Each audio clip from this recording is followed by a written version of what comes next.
Coucou tout le monde, j'espère que vous allez bien. Aujourd'hui on se retrouve pour ma première vidéo YouTube où on va parler des 4 livres que j'ai lus au mois de janvier. Je vais vous faire un petit récap, vous dire si j'ai aimé, si j'ai pas aimé et vous donner mon avis aussi sur ces 4 livres.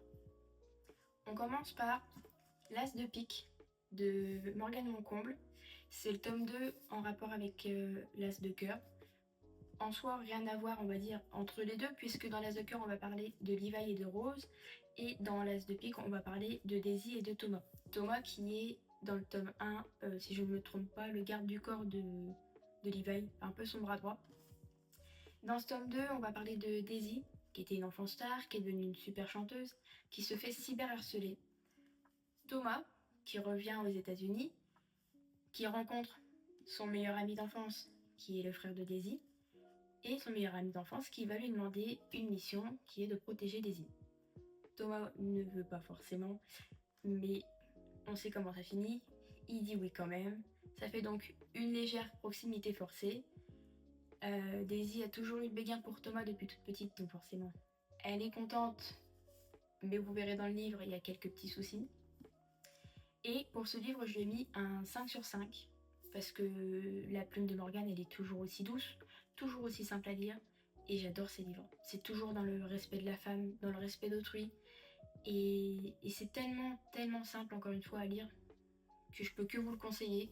C'est une romance assez drôle, on rigole pas mal quand même dans ces livres à Morgane, et celui-là, il a vraiment eu mon cœur, donc pour un premier livre de début d'année, c'était top. Ensuite, je suis partie sur un tout autre univers. Il y a de la romance aussi, mais beaucoup plus sombre. Je suis partie sur Little Stranger de Leigh Rivers. Je sais pas si je le prononce bien. On est sur une dark romance, donc pour un public averti et majeur surtout. Il y a pas mal de trigger warning, donc bien les lire avant. Pour ceux qui sont arachnophobes, en réalité, il n'y a pas énormément de scènes avec l'araignée. C'est pas tout le livre, quoi. S'il y a une ou deux scènes, voilà, c'est le grand maximum. Je lui ai mis la note de 5 sur 5 aussi, parce qu'il était très simple à lire, très facile, malgré... Enfin, malgré... Il y a l'histoire d'amour, certes, vous verrez pourquoi ça pose certains problèmes. Et il y a aussi tout le passé des deux enfants, de Malaki et de Olivia, qui revient comme ça de temps en temps dans leurs paroles, et qui sont... Il est très dur, hein, très très dur.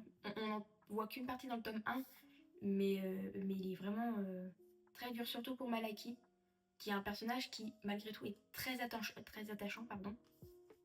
On ne peut que avoir de la compassion et de la peine pour lui par rapport à ce qu'il a vécu. Et il n'est pas très très épais, donc il se lit vraiment très rapidement. Et j'ai adoré. J'ai adoré la plume de l'autrice. C'était encore une fois très très simple à lire. Et je pense que si elle en ressort en français, puisque je dis que en français, j'en achèterai à coup sûr.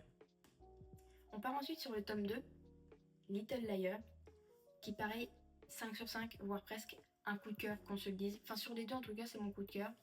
Il est un tout petit peu plus épais, comme vous pouvez le voir, mais il se lit tout aussi rapidement. Franchement, j'ai été transportée par la plume de l'autrice. On en apprend beaucoup plus sur le passé de Malaki. C'est d'une tristesse. J'ai failli lâcher plus d'une fois les larmes, qu'on se le dise.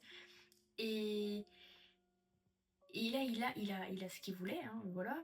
Mais il y a encore plein d'épreuves à traverser. C'est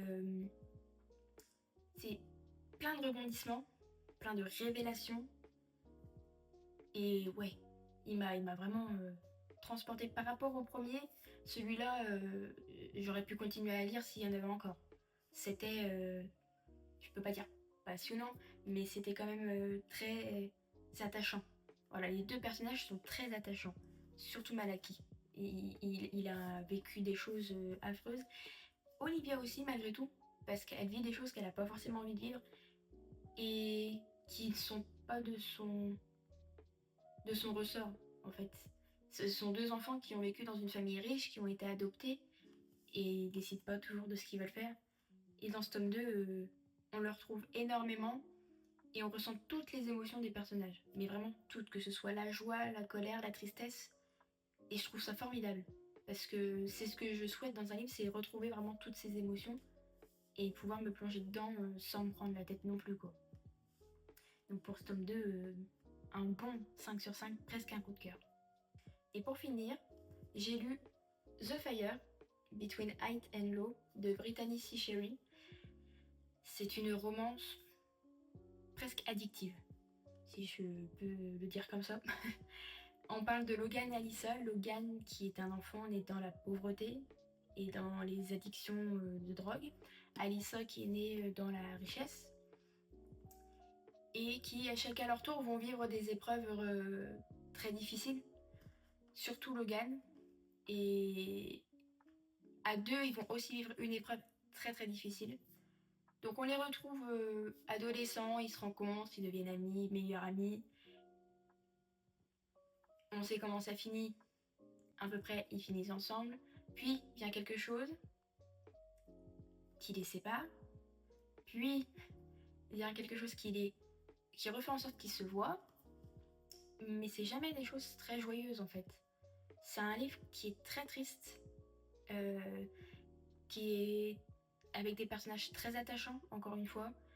Je pense que Logan, malgré tout, on ne peut que l'aimer parce qu'il essaie de faire son maximum tout le temps. Alyssa, c'est pareil. Alyssa, on peut que l'aimer. Elle est là, elle soutient tout le monde, elle veut aider tout le monde. Et c'est un livre qui m'a, oui, presque fait pleurer quand même parce il parle de sujets très durs qui ne me touchent pas forcément, mais qui sont quand même durs quand on les lit comme ça.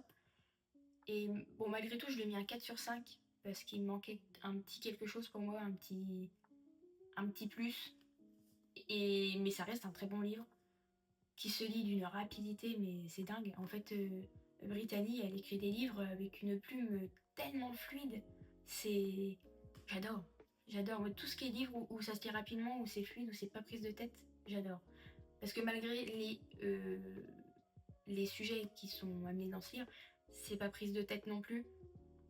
Et on peut le lire comme ça pour penser à rien d'autre et juste quand on aime lire en fait, je pense que vous comprenez, ça vient tout seul quoi. Donc un 4 sur 5, mais un très bon livre, sachant que j'avais déjà lu The Air Ibris de la même autrice de Brittany C. Sherry, qui lui par contre m'a beaucoup plus fait pleurer. J'ai lâché quasiment toutes les larmes de mon corps pour ce livre.